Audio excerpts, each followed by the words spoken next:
नमस्कार मित्रांनो. आज मी तुम्हाला घेऊन जाणार आहे एनएससी सेगमेंट मध्ये, एनएससीच्या वेबसाईटवरच, पण बॉन्ड मार्केटमध्ये आज मी तुम्हाला घेऊन जाणार आहे. कारण जेव्हा पण आपण स्टॉक मार्केटमध्ये एंट्री करतो तेव्हा जर आपल्याला बॉन्ड मार्केटचं नॉलेज नसेल तर आपल्याला स्टॉक मार्केटमध्ये येऊन काहीच फायदा नाही. What is mean by bond market? आता गव्हर्नमेंट सिक्युरिटीज असतात. त्या गव्हर्नमेंट सिक्युरिटीज काही 5 वर्ष, 10 वर्ष, 30 वर्ष असे काही गव्हर्नमेंट सिक्युरिटीज बॉन्ड इश्यू करतात. मग जर इश्यू केलेले जे बॉन्ड्स असतात त्यांना मार्केटमध्ये पण ट्रेड करता येतं आणि त्याचा जो इम्पॅक्ट आहे तो आपल्या स्टॉक मार्केटवर डेफिनेटली होऊ शकतो. इम्पॅक्ट होतोच. मग जर तुम्हाला एक थोडक्यात अंडरस्टँड करायचं असेल तर त्याचा जो इफेक्ट आहे तो इंटरेस्ट रेट आणि इन्फ्लेशनवर अवलंबून असतो. उदाहरणार्थ, समजा मी युएस मध्ये आहे आणि मी युएस सिटीजन आहे. आज युएस मध्ये तुम्हाला पैसे ठेवायला पैसे द्यायला लागतात, पण आज इंडियामध्ये तुम्हाला पैसे ठेवायला एक इंटरेस्ट मिळतो, that is called as coupon. मग तो जो इंटरेस्ट तुम्हाला मिळतो त्याच्या अगेन्स्ट इंडियामध्ये इन्फ्लेशन किती आहे? समजा इंटरेस्ट रेट मला 6% मिळतं आत्ता आणि माझं इन्फ्लेशन पण जवळपास 5.79 आहे आत्ता, तर मला मिळणारे जे रिटर्न्स आहेत ते 0.25, कारण त्या दोघांचा जो डिफरन्स काढला तर त्याचे रिटर्न्स जे आहेत ते 0.25 आहेत. आणि जर मी अमेरिकन आहे आणि मला जर इंडियामध्ये आज इन्व्हेस्ट करायचे आहेत तर 0.25 रिटर्न साठी मी एवढे पैसे इथे इन्व्हेस्ट करीन का इंडियामध्ये? हा पहिला प्रश्न. मग असे बॉन्ड जे असतात ना त्याचं टेन्युअर वेगवेगळं असतं. कोणी 10 वर्ष, कोणी 5 वर्ष, कोणी 30 वर्ष असं टेन्युअर असतं. But depends on that. लोक बॉन्ड्स हे बँक सुद्धा इश्यू करू शकतात. 2 प्रकारचे बॉन्ड्स असतात, एक असतात टी बिल आणि एक असतात गव्हर्नमेंट बॉन्ड. टी बिल म्हणजे काय? ज्यांना 1 वर्षाच्या आत highly liquid, that is called as zero coupon bond. आणि 1 वर्षाच्या वरती म्हणजेच लॉंग टर्म बॉन्ड्स, त्याला आपण लॉंग टर्म डेट म्हणतो. मग म्युच्युअल फंड्स मध्ये जे फंड मॅनेजर्स असतात ते ह्या बॉन्ड्सना रेटिंग्सवर खरेदी आणि विक्री कसे असतात करणारे फिक्स्ड इन्स्ट्रुमेंट्स कॅटेगरीमध्ये त्याप्रमाणे सगळे पैसे लावले जातात. मग तो भले अमेरिकन असो, तो कोणी ऑस्ट्रेलियन असो, तो कोणी फॉरेन मधला कुठलाही माणूस असो, तो इंडियावर ह्याच बेसिसवर पैसे लावतो. तर बघूया आपण की बॉन्ड मार्केट ऍक्च्युली बघायचं कुठं आणि त्यातनं आपल्याला काय एक्सपेक्टेड रिटर्न्स कसे मिळतील फ्युचरमध्ये हे आपल्याला कळेल. कारण बॉन्डची यील्ड कमी झाली तर काय फरक पडतो, बॉन्डची यील्ड वाढली तर काय फरक पडतो ते आपण बघूया.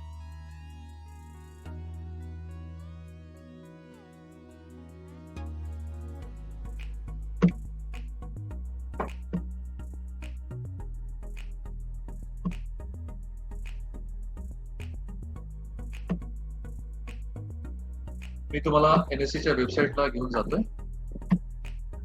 ओके, ही एनएससीची वेबसाईट आहे. याच्यामध्ये तुम्ही लाईव्ह मार्केटला या. बॉन्ड ट्रेडेड इन सीएम असं म्हटलं. CM is nothing but the cash market. इथे क्लिक केलं.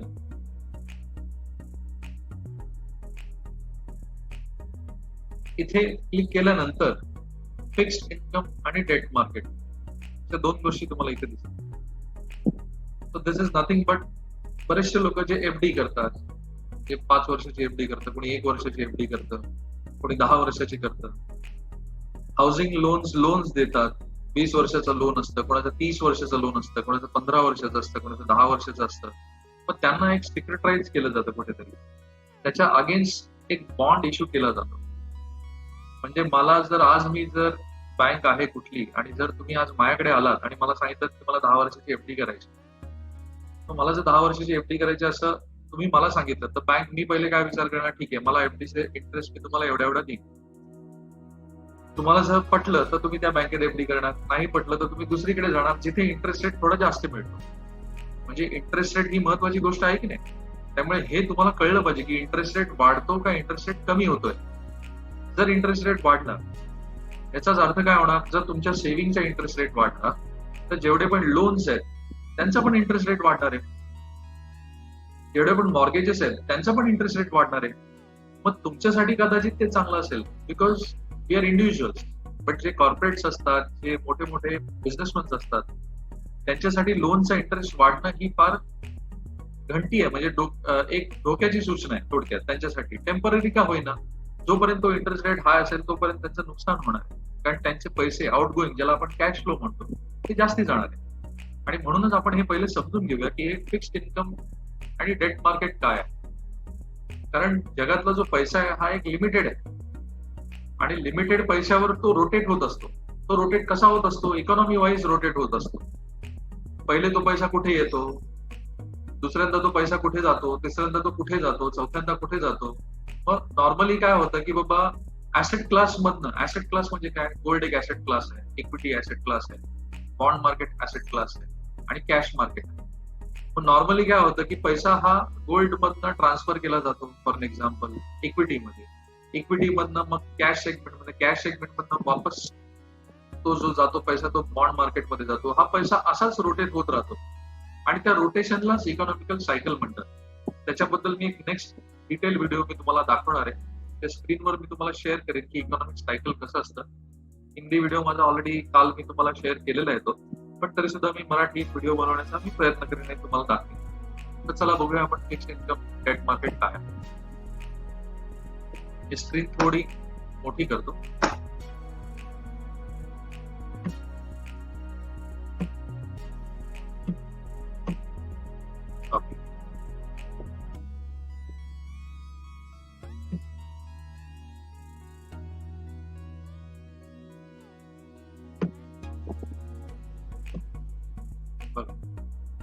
हे सगळे बॉन्ड्स आहेत की त्याची एडीटीपी आहे. जसं कुपन रेट बघा, प्रत्येक बॉन्डचा रेट हा वेगवेगळा. SBI N5 series regular bond 9.95% face value 10,000. प्रत्येकाचा चेंज, प्रत्येकाचा व्हॉल्यूम आणि क्रेडिट रेटिंग, याला एक रेटिंग दिलेलं असतं. रेटिंग एजन्सीज असतात. Whether it is safe to invest, हे आपल्यासाठी आहे का इंडिव्हिज्युअलसाठी आहे, पण त्यांच्याकडे पैसा आहे त्यांच्यासाठी आहे. ज्यांच्याकडे कमी पैसा आहे त्यांना बॉन्ड मार्केट काय हे सुद्धा माहिती पण नसेल. त्यांना फक्त एफडी माहिती असते, जी आपल्याला ओल्ड फॅशन इन्व्हेस्टमेंट जी आहे आपल्याला जी शिकवलेली आहे की जो पण पैसा आला पहिले एफडी मध्ये टाका, त्याचा इंटरेस्टवर तुम्हाला इंटरेस्ट मिळेल, मग तो पैसा क्युम्युलेटिव्ह होत जाईल, मग तो पैसा वाढेल. तुम्ही उदाहरण बघा, 10 वर्षापूर्वी जर कोणी 1 करोड रुपये इन्व्हेस्ट केले असते बँकेमध्ये तर त्याला 10% रिटर्न मिळाले, त्याच्यापेक्षा कदाचित जास्तीच. आणि आज जो माणूस 1 करोड रुपये इन्व्हेस्ट करतोय त्याच्यावर त्याला इंटरेस्ट मिळतोय फक्त 5%. मग पैशाची व्हॅल्यू घसरली का पैशाची व्हॅल्यू वाढली? त्या माणसासाठी ज्यांनी 10 वर्षापूर्वी केले त्याला तर त्याचा इंटरेस्ट मिळणारच आहे. पण तोच माणूस समजा आता एफडी मॅच्युअर झाल्यानंतर परत रिन्यू करायला गेला तर तो काय म्हणणार, अरे मला तर आधी 10% देत होता आणि आता मला 5% तुम्ही देताय. So this happen. Interest rate पडले की जी म्हणजे अर्निंग आहे ते कमी होतं आपल्याला. आणि इंटरेस्ट रेट पडल्यानंतर कॉर्पोरेट्सला चांगलं असतं, पण आपल्यासाठी आपण विचार करतो, अरे मला आता इंटरेस्ट रेट एवढाच मिळणार, मग काय होणार पुढे, माझं कसं काय चालणार? असं नाहीये. त्याच्यासाठी इन्स्ट्रुमेंट्स मधनं आपल्याला शिफ्ट व्हावं लागतं. जेव्हा इंटरेस्ट रेट पडत असतो तेव्हा इक्विटी ऍसेट क्लासकडे आपल्याला जावं लागतं किंवा आपल्याला बॉन्ड मार्केटकडे जावं लागतं, ज्याला आपण गव्हर्नमेंट सिक्युरिटी ज्याला असं म्हणतो, जो 7% आज तुम्हाला रिटर्न देत आहे. ऑनलाईन तुम्ही डिमॅट अकाउंट मध्ये कुठेही गेलात तुम्ही चेक करू शकता की तुम्ही जर बॉन्ड मध्ये इन्व्हेस्ट केले तर तुम्हाला 7% आसपास आजही तुम्हाला रिटर्न त्याच्यामध्ये मिळेल. मग आपण पुढे जाऊया आणि बघूया IRFC, PFC, ECL finance, NHAI national highway authority of India, Shriram transport finance, L&T infra, Mahindra and Mahindra, हुडको. याच्यात बघा लिहिलेलं आहे टॅक्स फ्री,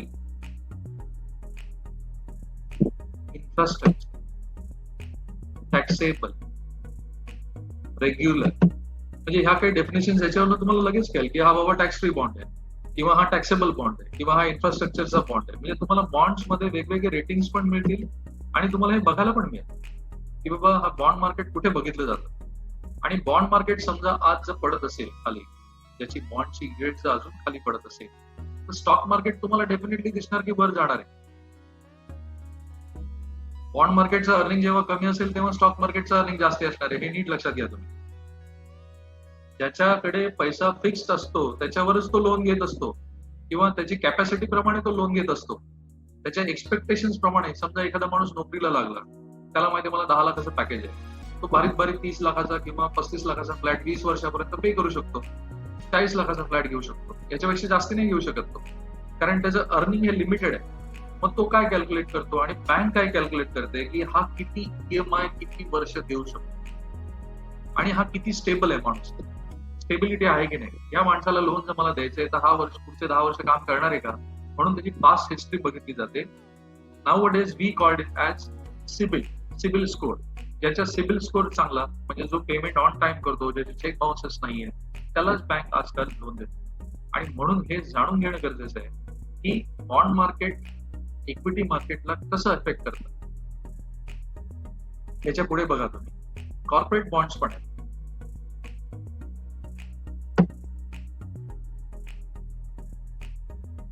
सगळी एनएससी वर तुम्हाला सगळी इन्फॉर्मेशन मिळणार आहे. इंडियन रेल्वेजचे बॉन्ड्स आहेत. गव्हर्नमेंटला सुद्धा पैसा लागतो ना, गव्हर्नमेंट पैसा आणणार कुठून? उदाहरणार्थ आता माझ्याकडे, मी गव्हर्नमेंट आहे आणि माझ्याकडे 100 करोड आता माझे मार्केटमध्ये सगळे लावलेले आहेत. आणि मार्केटमध्ये जर डिमांड क्रिएट करायची असते, डिमांड क्रिएट करायला काय करणार मार्केट, गव्हर्नमेंट इंटरेस्ट रेट कमी करणार. इंटरेस्ट रेट कमी केला म्हणजे काय, लोक लोन जास्त घेणार. लोन जास्त घेणार म्हणजे काय करणार, मार्केटमध्ये पैसा जास्त येणार, मग लिक्विडिटी वाढणार मार्केटमध्ये.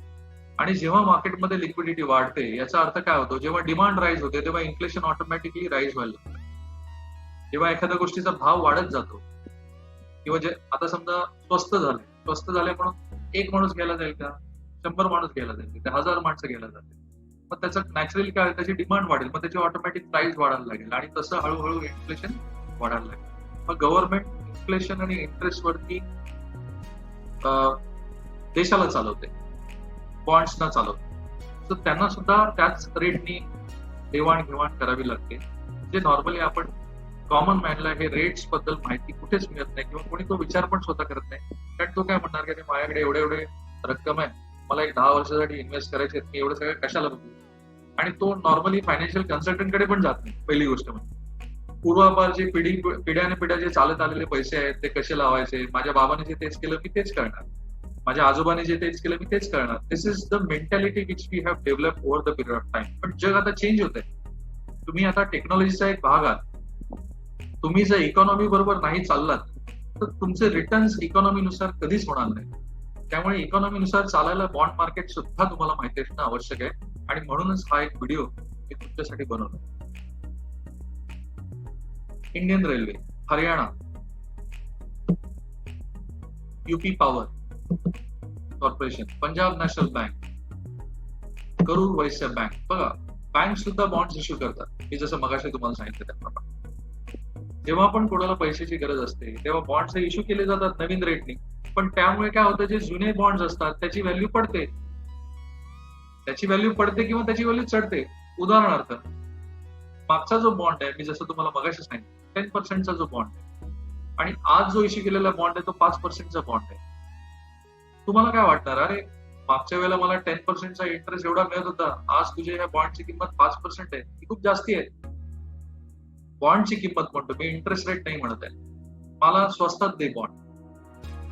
आणि म्हणून बॉन्डच्या प्राइजेस सुद्धा ह्या कमी जास्ती होत राहतात. आणि म्हणूनच बॉन्ड सुद्धा ट्रेडेड करतात, मार्केट्समध्ये ट्रेड केले जातात. मग आपण वरती जाऊया इथे, ट्रेड रिपॉझिटरी आणि निगोशिएटेड ट्रेड्स रिपोर्टिंग. आता इथे तुम्हाला गव्हर्नमेंट सिक्युरिटीज पण दिसतील. ज्या आपण ऍक्च्युअली गव्हर्नमेंट सिक्युरिटीज मध्ये जे पैसे लावतात लोक, बघा गुजरातची जी गव्हर्नमेंट सिक्युरिटीचा रेट आता चालू आहे 7.89, 6.84 गव्हर्नमेंट ऑफ इंडियाचा लोनचा आता हे चालू. मी जसं मगाशी तुम्हाला म्हटलं की 7% ज्याला रिटर्न पाहिजे तो आज हा बॉन्ड घेऊ शकतो 6.8% प्रमाणे. इंटरेस्ट रेट 5 आहे, पण गव्हर्नमेंट ऑफ इंडियाच्या बॉन्ड मध्ये आजही तुम्हाला पैसे मिळू शकतात. पण ह्याच्यात कमिटमेंट आहे, तुम्ही जर लॉंग टर्म राहिलात तरच तुमचा फायदा आहे, तरच तुम्हाला हे रिटर्न मिळणार आहेत. कारण जे काही कुपन्स जे असतात ते बॉन्ड्सच्या तुम्हाला शेवटी मिळणार आहे, लक्षात घ्या. तुम्ही क्वार्टरली, हाफ इयरली किंवा मंथली घेऊ शकता, पण त्याची व्हॅल्यू अजून कमी होईल, मग त्याच्यात काही फायदा नाही. आणि म्हणूनच हे वेगवेगळ्या बॉन्ड्सची माहिती आपल्याला हे आवश्यक आहे. बघा बंगाल, मध्य प्रदेश, अजून 2 गोष्टी, एक असतं सेंट्रल गव्हर्नमेंट, एक असतं स्टेट गव्हर्नमेंट. सेंट्रल गव्हर्नमेंट जे आहे ते टी बिल इश्यू करू शकतं, पण state government T bill issue नाही करू शकत. जे स्टेट गव्हर्नमेंट आहे ते फक्त बॉन्ड इश्यू करू शकतं मार्केटमध्ये, टी बिल नाही, T bill is urgent need of money, म्हणजे मला उद्या पैसे पाहिजे, ज्याला आपण बिलो 364 डेज म्हणतो, म्हणजे 1 वर्षाच्या पेक्षा 1 दिवस कमी, 95 डेज 90 डेज जे काय XYZ. पण नंबर ऑफ डेज जेवढे कमी तेवढी लिक्विडिटी जास्ती आणि तो पैसा पटकन उचलला जातो गव्हर्नमेंटकडे, आणि म्हणून त्याचे पण एक रेट्स असतात, त्याच्यामध्ये पण ट्रेडिंग केलं जातं. पण ते तुमच्या आणि आमच्या माणसासारखं पैसे भरपूर असतील तरच ते जमू शकतं. पण गव्हर्नमेंट ऑफ इंडियाच्या टीबील मध्ये सुद्धा लोक इन्व्हेस्ट करणारे आहेत, जे फॉरेनर्स आहेत, जे बाहेरच्या देशातले लोक आहेत, ते सुद्धा आज इन्व्हेस्ट करायला तयार असतात. आणि वेगवेगळ्या प्रकारे गव्हर्नमेंट आपला पैसा कलेक्ट करतो इकॉनॉमीमध्ये, त्याचाच हा प्रकार. हा जो व्हिडिओ आहे हा बॉन्ड मार्केट साठी होता. कुठे जायचं तुम्हाला एकदा परत सांगतो. ओल्ड वेबसाईटला इथे जा, क्लिक करा, लीव द पेज म्हणून तुम्ही ओके करा. ओके केल्यानंतर तुम्ही लाईव्ह मार्केटमध्ये जा. लाईव्ह मार्केटमध्ये गेल्यानंतर तुम्ही इथे खाली एक्सचेंज ट्रेडेड फंड्सच्या खाली bonds traded in cash market, bonds traded in cash market, तिथे तुम्ही क्लिक करा आणि मग तुम्हाला हे सगळे पेजेस ओपन होतील. हे फक्त तुमच्या माहितीसाठी हा व्हिडिओ आहे. हे बघा, हे आपल्याला गोष्टी बऱ्याचशा माहिती असणं पाहिजे. हा व्हिडिओ साईज मला जास्ती बनवता येणार नाही, आणि कसं एकाच दिवसात सगळं नॉलेज मला तुम्हाला देता येणार नाही, म्हणून आपण पार्टली आणि स्लोली असं जाऊया आणि आपण पुढे जाऊया. पण बॉन्ड मार्केट इक्विटी मार्केटला इफेक्ट डेफिनेटली करतं, हे नीट लक्षात घ्या. ज्याला फिक्स इन्कम आणि डेट मार्केट बद्दल माहिती नाही तो स्टॉक मार्केटमध्ये पैसे कधीच बनवू शकत नाही. ज्याला फिक्स्ड इन्कम आणि डेट मार्केट मधली माहिती नाही तो स्टॉक मार्केटमध्ये पैसे कधीच बनवू शकत नाही. आणि जर तुम्ही ह्या माहितीशिवाय जो ट्रेड करता त्याला आपण सट्टा म्हणतो. आणि मग बरेचसे लोक आहेत जे डुबणारे आहेत, ते म्हणणारे नाही मला काय कळलं नाही, माझे पैसे लॉस झालं, नुकसान झालं. पण बरेचसे पैसे जे लोक, तुम्ही विचार करा ना, धीरूभाई अंबानी सारख्या माणसांनी आता जिओ मधला जेवढा पण पैसा आला, एक्सेस पैसा, तो त्यांनी 34,000 करोड डेट फंड मध्ये का लावला? कारण कुठेतरी श्युरिटी आहे त्याला, मला झोपेत सुद्धा एवढे पर्सेंट रिटर्न मिळणार आहेत, भले मग तो शॉर्ट टर्म का असे ना. आणि त्याच्या अगेन्स्ट मग तो इक्विटीमध्ये कितीही ट्रेड करू शकतो ना. तो स्वतः ट्रेड करणार आहे का? तो स्वतः नाही ट्रेड करणार, पण त्याच्या पैशाची सिक्युरिटी तो पहिले बघणार ना. म्हणून माणसांनी पण आपण मोठ्या माणसांसारखाच विचार करायला पाहिजे की जर मी आज एखादा धीरूभाई अंबानी सारखा माणूस एवढा पैसे कलेक्ट करून सेव्ह कसा करतोय, प्रिझर्व कसा करतोय, शिवाय तो रिस्क कशी घेतोय, ते रिस्क कॅल्क्युलेशन पण आपल्याला आलं पाहिजे. बऱ्याच जणांकडे बराच पैसा असतो एक्सेस, पण त्यांना इन्व्हेस्ट कसा करायचं हे माहित नाही. मग आपण नॉर्मली काय होतो, अरे हाय पैसा हे गाडी, हाय पैसा हे बंगला. प्रॉपर्टीमध्ये सर्वात जास्ती, लँड मध्ये आजही मी ज्यांना भेटलोय आतापर्यंत किंवा ज्यांच्याशी बोललोय, पुणा असो, नाशिक असो, तुमचं सांगली सातारा असो, मुंबई असो, त्यांची पहिली आवड म्हणजे लँड, पहिली आवड म्हणजे प्रॉपर्टी. कारण त्यांचं असं एक्सपेक्टेशन आहे प्रॉपर्टीचा पैसा कुठे जात नाही. बरोबर आहे, तो स्थगित असतो एका ठिकाणी, पण त्याच्यामध्ये मेंटेनन्स कॉस्ट पण आहे ना. आज प्रॉपर्टी रेट पुढे किती वाढतील याची काही गॅरंटी आहे का? तिसरा महायुद्धाची हालचाल चालू आहे सध्या असं म्हणतात, कारण न्यूज मध्ये जे दिसतंय त्याच्याप्रमाणे असं वाटतंय.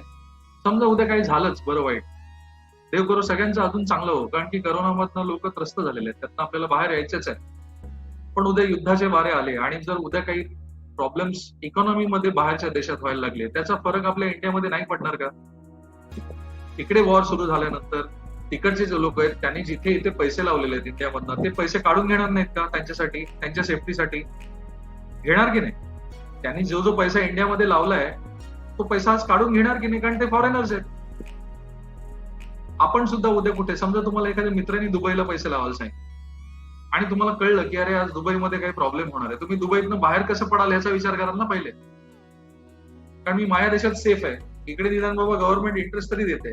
हाच विचार प्रत्येक माणूस करतो आणि म्हणून इकॉनॉमीचा पण थोडासा अभ्यास तुमचा असला पाहिजे. स्टॉक मार्केट हा खेळ नाहीये. स्टॉक मार्केट हे ट्रेडिंग प्लॅटफॉर्म साठी नाहीये. स्टॉक मार्केट हे इन्व्हेस्टिंग साठी आहे, वेल्थ क्रिएशन साठी. जर तुम्हाला वेल्थ क्रिएट करायची असेल तर तुमचे पेशन्स लेवल इथे टेस्ट केले जातात, तुमचा अनालिसिस इथे टेस्ट केला जातो आणि तुमचे एक्सपेक्टेशन लेवल हे इकॉनॉमी बरोबर असले पाहिजेत. ओव्हर एक्सपेक्टेशन नेहमी निगेटिव्ह रिटर्न देऊन जातात. इकॉनॉमी बरोबर असलेल्या माणसालाच पैसे जास्त मिळतात. म्हणून NSE वेबसाईट मध्ये घरात बसल्या बसल्या कधी असा फालतू वेळ असेल तर कृपया जर इन्व्हेस्टिंग शिकायचं असेल तर थोडंसं सिरियस व्हा लाईफमध्ये.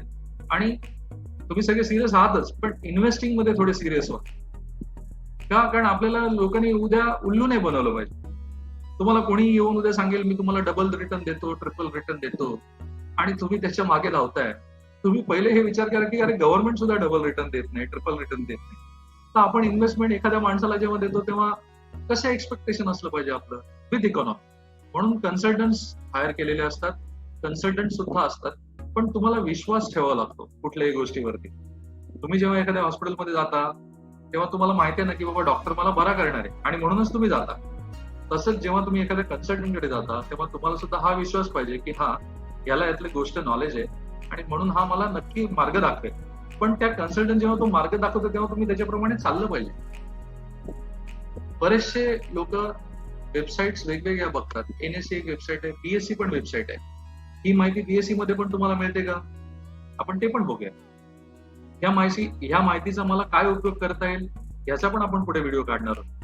ही माहिती फक्त आता तुम्हाला मी का दिले की fixed income class, debt income class हा एक वेगळा भाग आहे, इक्विटी इन्कम क्लास हा एक वेगळा भाग आहे, कॉर्पोरेट बॉन्ड्स, डिबेंचर्स हा एक वेगळा भाग आहे, लिक्विड फंड्स हा एक वेगळा भाग आहे. तुम्हाला इन्व्हेस्टिंगचे विविध प्रकार हे सगळे तुम्हाला माहिती असणं आवश्यक आहे.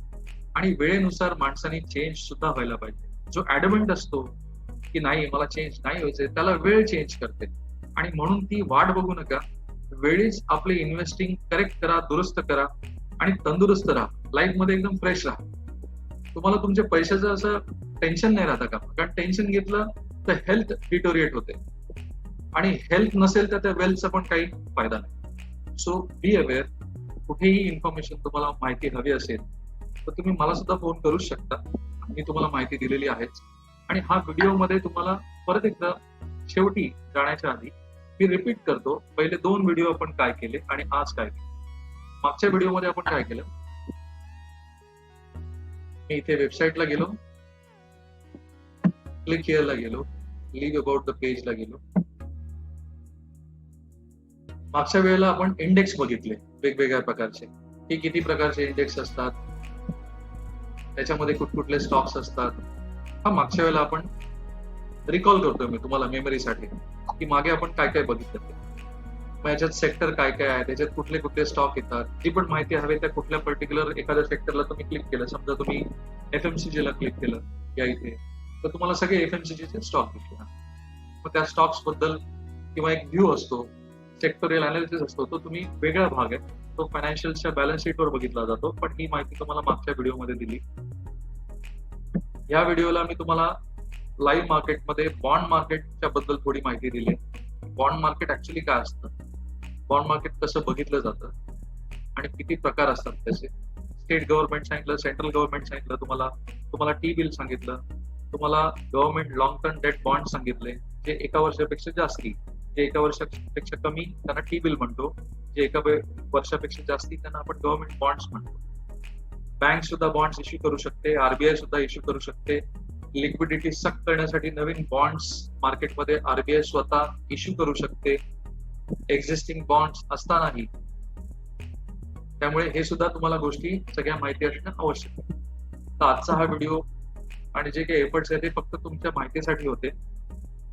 तर कृपया हा व्हिडिओ परत बघा जर समजलं नसेल तर, आणि काही डाऊट्स असतील तर मला विचारा. Thank you so much. आभारी.